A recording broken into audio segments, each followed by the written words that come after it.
would remember the 30th of January 2011. It was a Sunday. Probably got up too late, turned the arches on and shoved some toast into the kids. That's what you do, isn't it? We all went out, an ordinary family in our ordinary car for an ordinary drive. After about half an hour, everything became anything but ordinary. A tyre on the car was punctured by a nail. We spun off the road into a tree. And well, I'm told the whole thing probably took less than a minute, but a minute which changed my life forever. Thankfully, my 3 children, who are smiling at me at the moment, weren't too badly injured in the accident, but my wife was killed, and I was really very seriously injured. Thankfully, there were people close by to help. My first sort of bit of luck really on that day is that a member of Norfolk Police was chasing a baddie along the road at the time. He was on the scene within minutes of the accident, and able to kind of take some control and call for more help. And of course the air ambulance arrived. And the air ambulance gave me some treatment at the scene. And I was fortunate enough to meet Gemma Varela, the paramedic who treated me on that day. And I said to Gemma, yeah, what happened? What did you do, actually? What did you do to me? She said, we did a few things. The first thing that we did is to just get a quick snapshot of how well you were. And that's done according to something called the Glasgow Coma Scale. And the Glasgow Coma Scale runs from sort of 3, bad, to 15, which is completely awake and alert. So in this room, 13, 14, probably. One would hope. On my assessment, apparently I flapped about a little bit, so I scored between 3 and 5. I weren't quite confident enough to put an accurate figure on it, but I was bad. I said, okay, Jim, what else did you do? She said, there's a real danger after an accident like yours, and you had damage to your chest. You can get perhaps fluids building up on the lungs, which means you can't breathe properly. So I had to put tubes in to drain fluid off the lungs. So that's why I have 2 beautiful scars, one under each armpit. Maybe you've got some yourself. So I said, oh, thanks, Jim, that's interesting.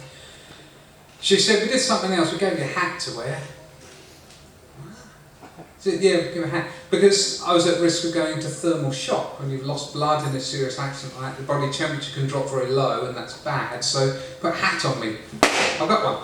And it didn't make that noise, thank you. So wrapped up in a, let's go back to front, don't get back to front. Like that. Yeah. So it's just a piece of bubble wrap, but it adds an extra layer of insulation to keep the patient warm, right? Simple technology on the air ambulance can help to save lives. These are fantastic. They're also really useful if you ever need to post a head.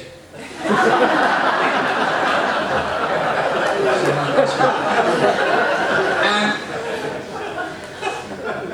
they did other things to me too. Because the air ambulance carries a doctor, we've just heard from one of them, they can do some interventions to patients that ordinary land ambulances usually wouldn't be able to do.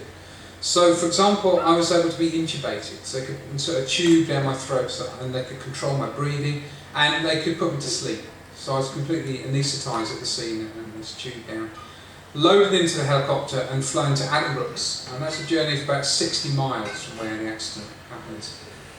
Just as we arrived today, we saw helicopter just taking off and doing the move that Jerry was telling us about, very steep climb.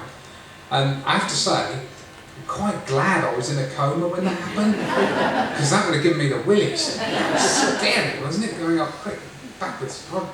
So they took me to Addenbrooke's, and I was assessed again there, and the thing they discovered about me is I suffered a really very severe brain injury.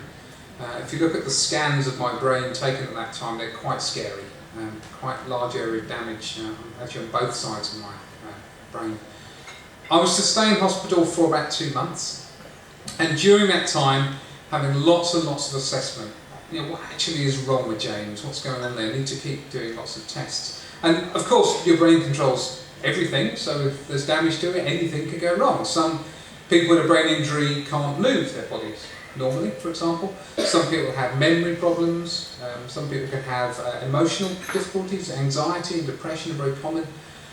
So they did lots of tests on me. One of the things that they did, a therapist came in one day and did this simple test. You could try it yourselves later on perhaps. She said, what I want you to do is just say some words, right? So you test your recall, your memory. I want you to say words that start with the letter P. Okay, and I'll see how many you can get in a minute. Are you ready, James? I'm ready, okay. I said penguin, pickle, possibly, and I just dried up. Couldn't think of anything at all for what seemed like a minute, seconds. And then I looked straight at her and I said, plump. Oh, that was bad. And my mind is racing. Quick. And I said, pretty. Not helping, James. Needless to say, I failed the test. I did another test, a similar one, another time. A therapist came and said, I want you to name animals. I said, letter P. He said, no, just animals. And any animals you can think of, give you a minute, see how many you can get. See? So I said, antelope, boa constrictor, cat, dog, eagle, fox, goat, horse.